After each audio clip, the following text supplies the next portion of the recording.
Okay guys, so like I mentioned in my channel trailer, not only do I do gameplays, game reviews, streams, things like that, but I also love technology.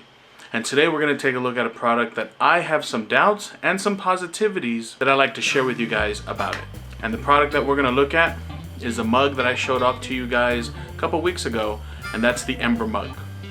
Now the design of this mug is very sleek, and the purpose of this mug is to allow you to keep your beverage at a certain temperature that you decide, either on the mug or through an app. So you heard that right. This mug is controlled by an app, or has the possibility of being controlled by an app. You don't necessarily need it.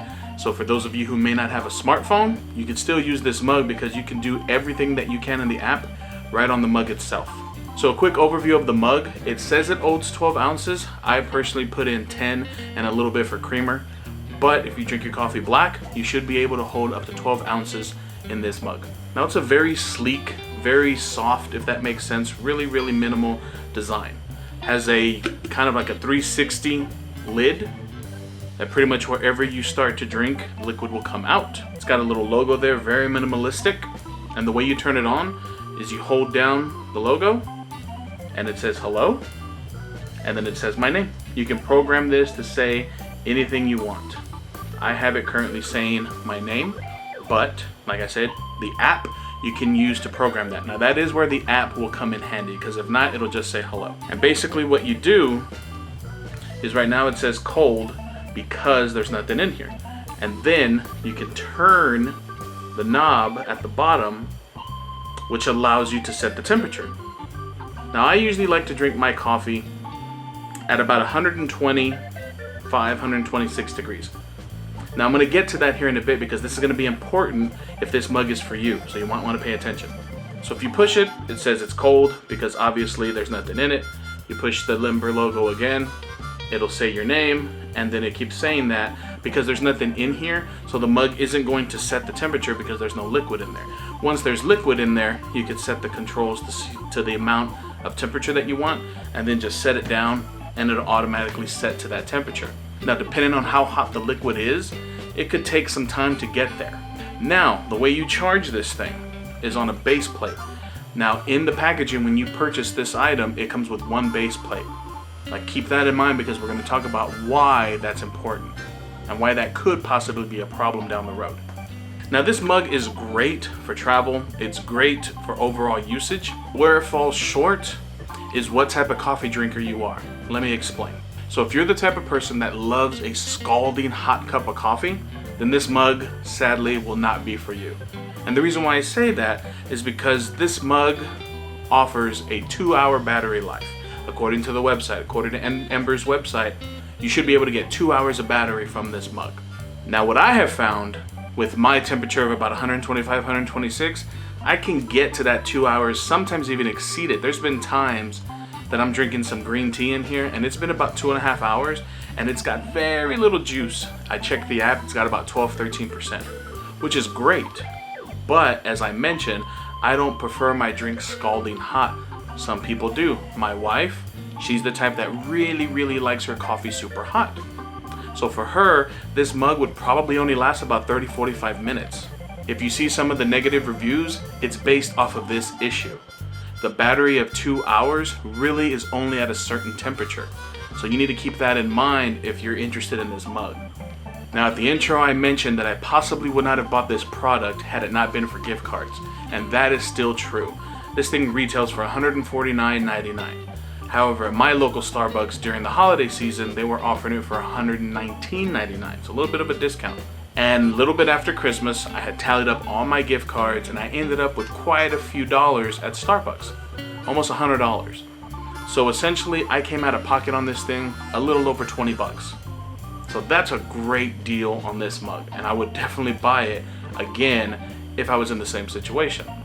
Now directly out of pocket for $149.99, which is where the price tag is at now, it's gonna take a lot of convincing for me to buy this mug at that price. Because as I mentioned about the charging plate, the way this works and the way it works in my lifestyle, I put the coffee in the morning, set the temperature, leave it on the base plate, right? So it's got the little timer and it's counting down and it's doing its thing and it's changing the temperature like it needs to be. And then I take it off this base plate and I head to work. Put it in the car, still waiting for it to reach temperature. Now what's cool about the app, and especially if you have a smartwatch like an Apple Watch, it'll ding on your watch, your coffee or whatever liquid you have in there has reached the temperature that you said. So if you put 126, it'll say your Ember mug has reached 126 degrees Fahrenheit, enjoy. So that usually happens halfway to work. My drive to work is very short, about 15-20 minutes. However, I picked up another one of these charging plates at Best Buy. Starbucks, at least the ones here in Texas, do not sell these separately. You'd have to buy it from the Ember website, or for me, they had them at bestbuy.com. Now I purchased another one of the charging base plates which retail for $39.99. And the reason why is take into account the 30 minutes that it takes for me to get to work. Now I'm looking at maybe an hour and 15 minutes worth of juice left in my mug. So having a second plate allows me to obtain and achieve that constant temperature. Now this is important because if your job site or where you work does not have you in the same office for an extended period of time, this mug is not going to be for you because it's going to lose charge. And once it loses charge, the temperature degrees drop significantly, at least in my test and in my personal review of this thing.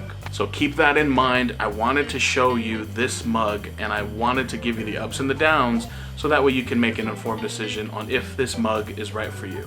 Now this mug has been making its rounds and it is a beautiful, gorgeous mug. I mean, whoever designed this feels like they came from Apple because it's super minimal. It's very comfortable to hold. It's amazing to drink out of because you never have to look for the spout of where the liquid's coming out of. You just pretty much pop the button down, drink, pop it back up, and you're good to go. And it's practically spill proof. Now one of the other negatives that I wanted to talk to you guys about is the huge issue, I think, of these charging plates down in the bottom. Now, the ring itself, or the top part, is dishwasher safe. The mug obviously is not. It's hand wash only, and you definitely want to be very careful with it so that way you don't risk damaging anything, because again, there's a lot of hardware and tech built into this thing. You can feel it when you pick it up. It is a very sturdy mug. And a lot of tech is down here, which I really wish they would have changed this design right here with these kind of magnetic strips that once they come in contact with the base, those two little dots, it activates the charge. So again, for a first gen product, if you will, it definitely has its, its pitfalls, its challenges, but to me, it's a great starting point and a great mug design wise. I mean, this thing is gorgeous when you look at it, and especially when you get it in stores and when you get it in person, it's very hefty.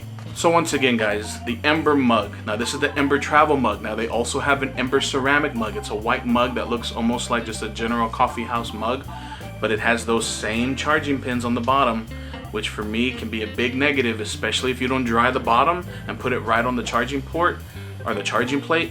I'm not sure what would happen. I've been very careful and dry that thing really good after I rinse it out. For people who maybe work from home, who maybe work short distances, or who are always going to be at the same place once they get to work, then that mug is awesome. If you're going to be moving around and will never be near your charging base, then it's a problem because you're going to average 2 hours if you keep it at a certain temperature. So again, scalding hot beverages, if that's your thing, this mug is not going to be for you, and you're going to be super frustrated because you're going to spend a lot of money and it's not going to do what you want it to do. But again, guys, that's one man's opinion here on the internet. I'd like to think what you have to say about this mug. Do you own this mug? Do you love it? Do you hate it? Leave that in the comments down below. Give me a thumbs up, 2 thumbs down. I just wanted to bring you guys a quick review of the Ember mug. You can find it on Ember.com, or you can find it at Starbucks. This is not a sponsor, trust me. I wish they would sponsor me, but no, I came out of pocket on that. But again, it did come at a price of some Starbucks gift cards, but still $149.99 it retails for. Mixed reviews. I would buy it, but probably not at full price. I would probably need some convincing and some help, courtesy of some gift cards. Alright guys, so this is Jose Ortiz again with PetRockMedia.com. Don't forget to comment, like, and subscribe to this video. I'll catch you in the next one. Peace.